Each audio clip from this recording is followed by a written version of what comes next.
Yo guys, welcome to RenderRam. My name is Vieku and today I want to share with you guys something exciting. So Pixar has their own rendering engine, which is called RenderMan. And they've been developing RenderMan for the past 40 years. I remember when I started learning 3D 24 years ago, I was like super inspired by, Pixar films and all that I wanted to try out RenderMan and be cool as them, but I never succeeded because RenderMan was never available for 3ds Max. So I was like, damn. And now recently I found out that you can actually download RenderMan and test it out and do projects with it and everything. And I was super excited about that. So I stormed off to RenderMan website and I was like, oh man, look at all these stuff. I'm finally going to be able to render stuff like that, only to realize that Max is still not supported here. So I was like, damn again. And then I decided that I'm gonna pretty much learn a tiny little bit of Blender just to get me running, just so I can test RenderMan. By the way, this is not a Blender tutorial or anything like that. It's just my impression on what this beast of an engine can do, because some of these features are just pure crazy. So I imported this scene that I made originally in Max into Blender. It's far from polished because I don't know, I barely scratched the surface of RenderMan, so I'm missing a bunch of knowledge here. But this is the scene that I have. RenderMan, by the way, is generally run on this thing that's called XPU, and it pretty much gives RenderMan an option to be a GPU rendering engine.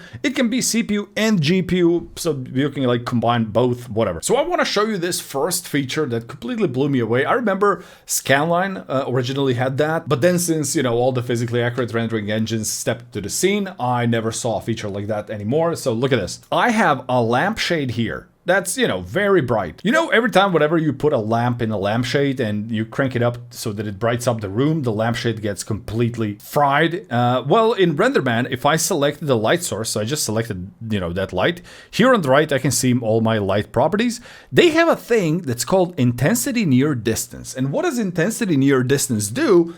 It will reduce the intensity of the light near the light source, but it will keep the consistent kind of intensity all around. So the all around intensity will not change, only the one near light source will. So get this. Let me just turn off all the lights that I have, and I'm just gonna keep the lampshade. So my scene currently looks like this. You can see we have, all these lights visible everywhere, etc. Now get this.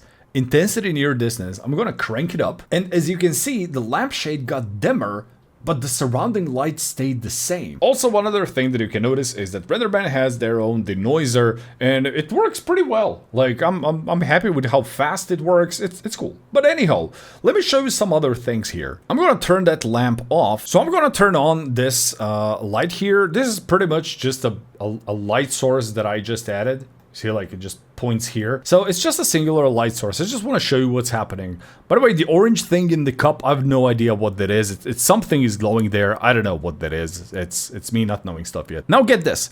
Emission focus. When you crank up emission focus, it pretty much acts, like a directionality in the light, which is all cool. But get this, you have emission focus tint. So now if I raise this up and set it to be, let's say, green color, my light does this. But as you can see, the focus of the light is white still, but the surrounding kind of fall-off-ish light is green. If I switch that to, blue, purple, you're gonna get the same effect. One thing that I've noticed about RenderMan is the distribution of light is so kind of smooth and gentle. Like, it just feels different. I've been using Corona and F-Storm, but this just feels kind of different. I think it's like a different engine, different style kind of thing, but I like it. But the thing that I like about it, like, you can even feel how gently the light spills. Like, even here, you can kind of feel, things getting brighter. The light is very smooth. Now, get this. Speaking of that intensity near distance, so if I just rotate my light and move it down to the floor, let me just move it away here, for example. You see now, when I increase the intensity near distance, look at this. You see what the light does? The intensity stays the same, but here there is no that, original beam of light. If I lower it down a little bit, this is how it looks like. Now, cool thing is, you can set up that intensity near distance for speculars, for diffuses, etc. They also have, of course, cone angle. So if I reduce my emission a little bit, and if I introduce the cone angle, let me just raise that light up a little bit. All right, so you can see, you got that cone angle. By the way, look at that. Look at that light spill on the edges. I don't know, I mean, it also feels so natural. So you got the cone angle that you can tweak. And of course, like if you increase the softness, it's gonna blur out like this, but that's all cool. I wanna show you this other thing. So if I go to shadows, for example, you have a shadow color. And now, of course, look at this. if I choose my shadow color to be green, for example, you're gonna actually have, you know, a light that has a white beam, purple outside that casts green shadows. Like, look at this. How trippy is this? Like, if I set that beam to be, I don't know, red color or something, or sorry, that shadow to red color, it's gonna cast red shadows. But there is one thing that I was particularly super fascinated about. So look at this. So below shadow, you have shadow max distance, shadow fall off gamma. Yeah. You can specify how far does the shadow go from a single light source. Get how this works. Let me just create a box here. Shadow max distance. If I set my shadow max distance to be, let's say, 1, did you notice how suddenly we got a much more light here? That's because our shadow distance has now been shortened. And now look at this. If I go shadow distance, let's say 0.5, you can see that from the box, the shadow has just been cut off. This is where it ends. So if I go 0.2, for example, look where the shadow is, and this affects everything that light sees. Even our sofa now has shorter shadow distance. And now get this, if I set my shadow max distance to 0.05, of course the shadows are gonna be like much shorter, but if you take a look at the sofa here, it doesn't look wrong, because that's the thing. Like, look, even if I disable the shadows, it still somehow looks logical, and that's the magic of it, because whenever in Max I would like set light not to cast shadow, it would just look horrible. Here, for some reason, I don't have a problem with it. It just kind of feels like it's not that big of a deal. I don't know what they did here, but yeah. Anyhow, let me show you the fall off. So get this, I have my max distance now to 0.5, and I'm going to increase the fall off value. So if I go to, let's say, 0.5 on the fall off, look at this.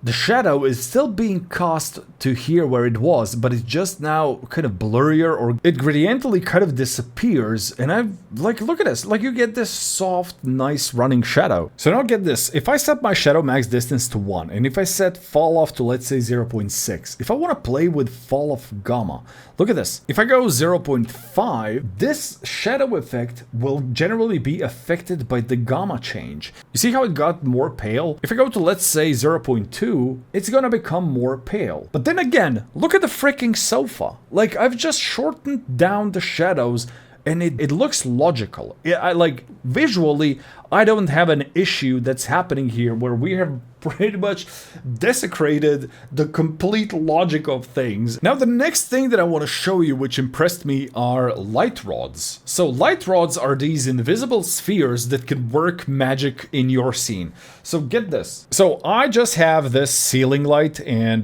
this is how my scene currently looks like. I'm gonna, for the sake of this experiment, I'm gonna turn that light to be pink like this. If I go to light filter here, you have Pixar rod light filter. So once I create it, pretty much nothing happens. Let me just reduce the radius of it. But if I click on that light, and if I scroll down where the light filters are, and if I add the rod that I just created, look what happened. We got a shadow. And so rods are pretty much like invisible spheres. Now you may argue, okay, yeah, but Max has, you know, like you can put a sphere and it's just gonna cast a shadow.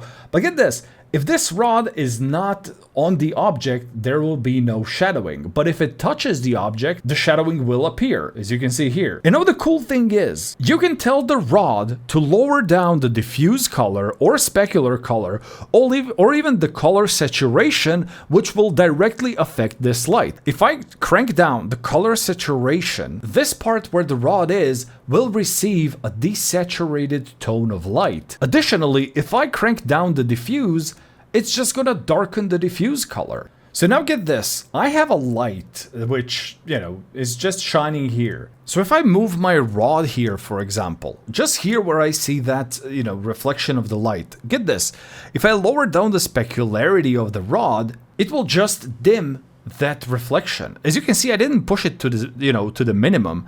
So if I put it like halfway, you're gonna have your reflection looking like this. You know what this means? That means like when you have an interior where you have a hard sunlight coming into the room, and then it's just like you have that blown out floor because the highlight of the sun is just being like frying your floor. Well, you could just dim that with this. You know, usually we would put all these, you know, trees, fake boxes, whatever, just something so that it doesn't affect that part of the floor. Well, here you just put the rod there and just reduce the freaking highlight, and that's it. Also, one other cool thing that RenderMan has, picture this. You have 5 spheres, and you have a teapot, right? And let's say that those 5 spheres are all chrome spheres, right? Like they're super reflective. You can set per sphere, for example, I want this sphere to see the teapot but not see the shadow of it. Second one will not see the teapot but will see the shadow of it. And then, or the third one will not see the teapot and the shadow of it. So you can like define what objects are seen per object, you know, in the scene. Well, for example, if you have like a chrome vase, and in that reflection of that chrome vase, you are seeing some object that you don't want to see, you can literally tell that vase that it will not see that object in the reflection. Like, the artist creativity that this thing offers is just freaking insane, and I've literally just, you know, barely scratched the surface of it. Now, when it comes to materials, as you can see, RenderMan has all these materials, so you can choose these.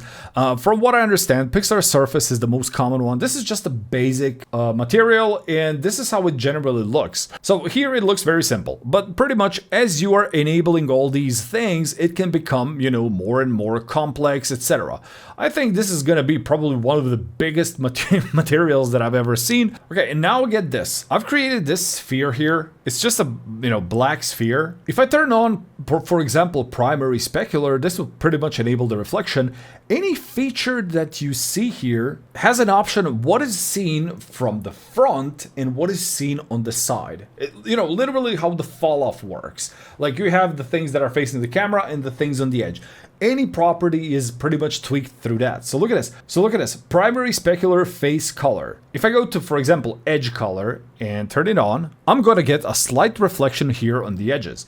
If I go to the face color, I'm getting the full thing. And that face and edge color is pretty much tweaked on absolutely everything. If I, for example, so clear code, that's pretty self-explanatory. You know, if I go to, for example, to iridescence, and if you scroll down, you're going to see iridescence, again, phase gain, edge gain. So if I go to, let's say, edge gain, I'm going to start getting all these kind of film-like colors. If I turn on the phase gain, it's gonna look much more prominent. And now you have fuzz. This is pretty much like sheen effect. Subsurface, look at this. When you enter subsurface scattering, you can actually choose between all these subsurface scattering methods. Some of them are gonna be like more like translucency. Some of them are gonna prioritize more kind of like how the shape looks like. Some are just gonna go pass through whatever that is. Like, you have all these modes that you can tweak. Additionally, like if I can just go back to the specular, like you can choose if you want a specular Fresnel to be artistic or physical.